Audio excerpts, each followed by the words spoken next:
Hello friends, welcome to my channel eGrammar and R Tutorials. Now in this video, we are going to see language study of the story Androclus and the Lion. या स्टोरीची language study आपण इथे बघणार आहे. एकदम सोपा part आहे. Language study मध्ये आपल्याला बघायचे ऑक्झिलरी वर्ब. ऑक्झिलरी वर्ब्स काय असतात त्याची डेफिनेशन तुम्हाला दिलेली आहे आणि त्याच्याशी रिलेटेड काही सेंटेन्स पण तुम्हाला दिले. तर आपण बघूया काही verbs that help to form tenses. verbs ज्यांचा वापर कशामध्ये होतो? टेन्स म्हणजे काळाचे वाक्य तयार करण्यासाठी होतो. moods तुमचे moods तुम्हाला सांगता येतात. अँड व्हॉइसेस म्हणजे चेंज द व्हॉइस वगैरे हे जे आहे हे सांगण्यासाठी आपण या ऑक्झिलरी verbsचा वापर करतो. आर कॉल्ड ऑक्झिलरी म्हणजे काय तर हेल्पिंग verbs. त्यांना ऑक्झिलरी verbs म्हणजे काय? हेल्पिंग verbs असं म्हटलं जातं. फॉर एक्झाम्पल त्यांनी एक्झाम्पल काय दिलं? बी, कॅन, मे, विल हे सगळे काय झाले? हेल्पिंग वर्ब्स झाले. सेकंड बघा, the 3 most common auxiliary verbs. सगळ्यात जास्त वापरण्यात येणारे ऑक्झिलरी वर्ब्स कोणते common? Which can stand alone in a sentence are form of be. जे सेंटेन्स मध्ये स्वतःचं अस्तित्व निर्माण करतात त्यांना म्हणतो फॉर्म ऑफ बी. तर कोणते येते बघा? डू अँड हॅव यांना स्वतःचं एक अस्तित्व असतं. ते स्वतःचं एक स्टँड त्या सेंटेन्स मध्ये करू शकता म्हणून त्यांना म्हणतो आपण form of be. They are called primary auxiliaries आणि त्यांना काय म्हटलं? Primary auxiliaries. ऑक्झिलरी वर्ब्स मधलं काही वर्ब्स असतात जे टेन्स, मूड्स आणि व्हॉइसेस सांगतात त्यांना म्हणतात ऑक्झिलरी वर्ब्स म्हणजे हेल्पिंग वर्ब्स. आणि ज्यांना स्वतःचं अस्तित्व त्या सेंटेन्स मध्ये निर्माण करता येतं म्हणजे डू आणि हॅव तर यांना काय म्हणायचं? Primary auxiliaries.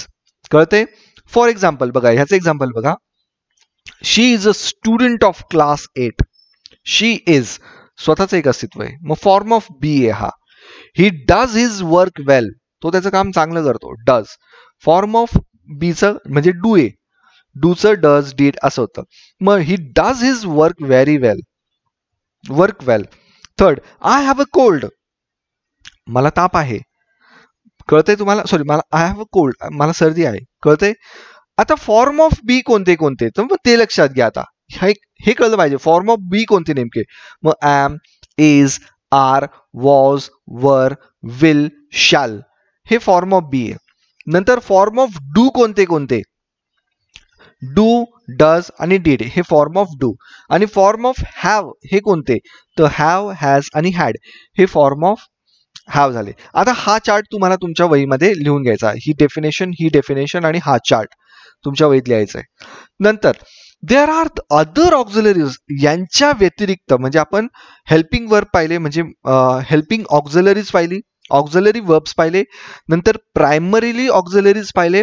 आता पुढचे ऑक्झिलरीज बघायचे आपल्याला. There are other auxiliary verbs which do not stand alone in a sentence. म्हणजे सेंटेन्स मध्ये ते असतात, त्यांची गरज असते पण स्वतःचं ते अस्तित्व त्या सेंटेन्स मध्ये किंवा वेगळं ते निर्माण करू शकत नाही.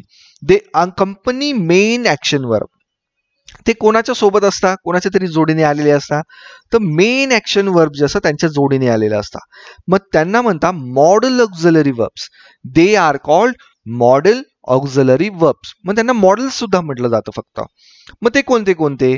दे आर कॅन, कुड, शाल, should, will, would, must, may, might, need, ऑट टू. आता तुम्ही म्हणाल शाल इथे पण आला, विल इथे पण आला आणि इथे पण आला तर ते सेंटेन्स नुसार व्हॅरी होत राहतं म्हणजे सेंटेन्स नुसार ते बदलत जातं. जसं ही कॅन वर्क हार्ड तो काम करू शकतो चांगलं. ही विल वर्क हार्ड तो काम करेल चांगलं. ही मस्ट वर्क हार्ड त्याला काम चांगलंच केलं पाहिजे. मग इथे या ठिकाणी काय करतं तर ते वर्बशी रिलेटेड काहीतरी सांगत असतं म्हणून त्यांना आपण म्हणतो मॉडल ऑक्झिलरी वर्ब्स म्हणजे वर्बला ते मदत करत असतात. कळतंय तुम्हाला इथे? आता त्यांनी सांगितलंय underline the auxiliary verbs in the following sentence. खाली सेंटेन्स दिलेले त्याच्यावर तुम्ही अंडरलाईन करा जे काय ऑक्झिलरी वर्ब्स आहे त्याच्यावर. ओके, मग आपण सगळ्या ऑक्झिलरी वर्ब्ससाठी अंडरलाईन करू. मी ऑलरेडी केले, तुम्ही वाचू शकता. हे तुम्हाला तुमच्या वहीमध्ये नोटबुक मध्ये लिहायचं आहे. We have a holiday tomorrow. Have auxiliary verb. Reena is injured badly. Reena is मग is auxiliary verb. You must wear clean clothes, must.